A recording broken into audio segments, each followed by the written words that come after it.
we're going to talk about some reading strategies that I think will help you in this class as well as your other college classes. You're going to have to bear with me as I fumble through technology, so try not to laugh.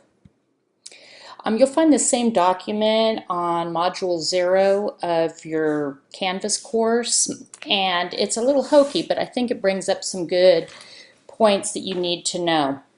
And the acronym I came up with is P squared butter and jam, or Ppbutter and jam, which is vaguely obscene, but I still think it works. So I know a lot of you, we're in a very visual world and we don't always have to read much. We've gotten to the point where almost everything is in video or audio form. And I think because of that, some of our reading skills have probably gone down a little bit. So I want to remind you of a few strategies that will help you. And if you follow this advice, I think you'll have better results.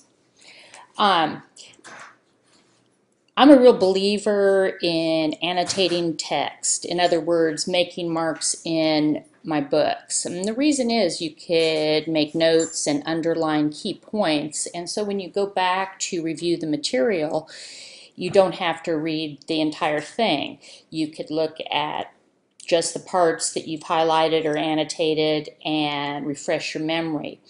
I use this with my textbooks, so each year when I teach Beowulf, I don't have to reread the entire thing and go back and decide what I want to highlight for my students in lecture. I already have my notes because I've used this method on the book as I read it.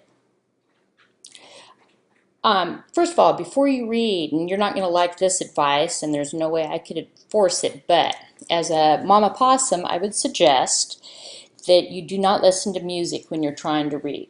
If you have to have music to maybe drown out your brothers and sisters or other kinds of noise, try to make it just instrumental.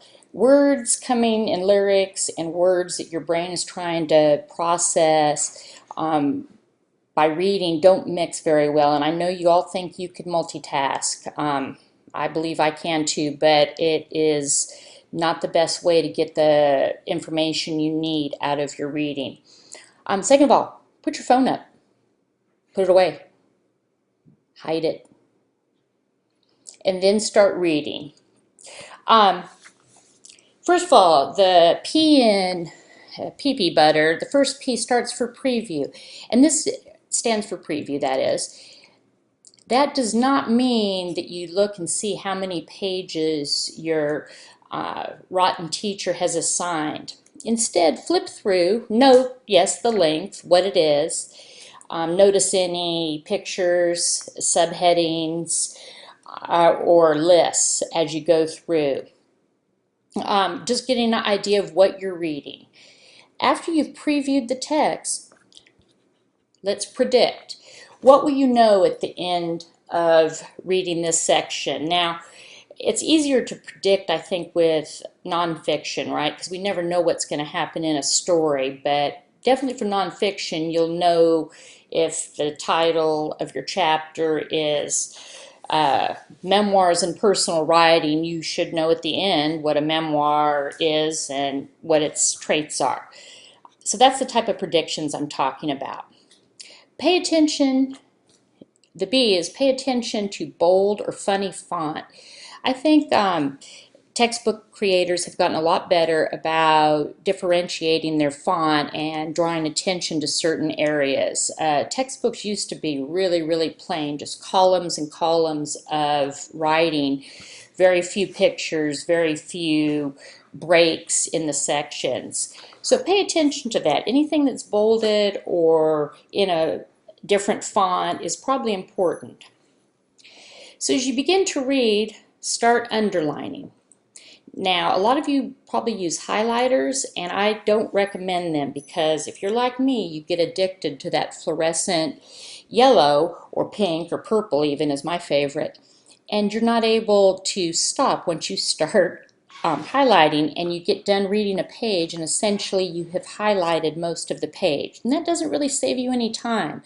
Instead, use a pen or pencil and circle and underline key points, and also with the pencil you could write notes in the margins to yourself. And that's why I believe that just a pen or pencil is way better than a highlighter. As you're reading, try to find the thesis. If it's nonfiction, that would be the main idea, usually at the end of the introduction. Also, if you're in a bind and you're having to kind of rush through, pay attention to your topic sentences. These are the first sentences, usually first sentences of paragraphs. And if you run out of time and are desperate, sometimes just going through and reading the topic sentences will at least give you the gist. Now, this is more true of nonfiction than fiction. E stands for evidence, and you need to pay attention to the evidence that the author offers, especially in nonfiction. Do they refer to other people? Do they give statistics? Do they establish themselves as an authority? Just pay attention to that. Finally, if you get down to R, it's reword. If you can reword the main idea into your own words, you have actually understood what you read. If you can't summarize it verbally, you need to go back and read again, because that means you don't have it. The reword is kind of a great test for your reading comprehension before you get to the quiz that maybe I'm going to give you. So jot, annotate, and mark. Okay, jot notes, not with a highlighter. Annotate, underline, interact with the text, and mark it up. Now, some of you are renting books and are not allowed to mark in them. I would get a big pack of sticky notes then and use those to mark up your paper or your text and put them next to the paragraphs or sections that you would normally underline, and you could always write a note about the significance of that section. So this is the end of my first screen recording. I know it's kind of boring, but I'm pretty proud of myself, because if it were up to me, we'd be sending smoke signals to each other. Have a great day.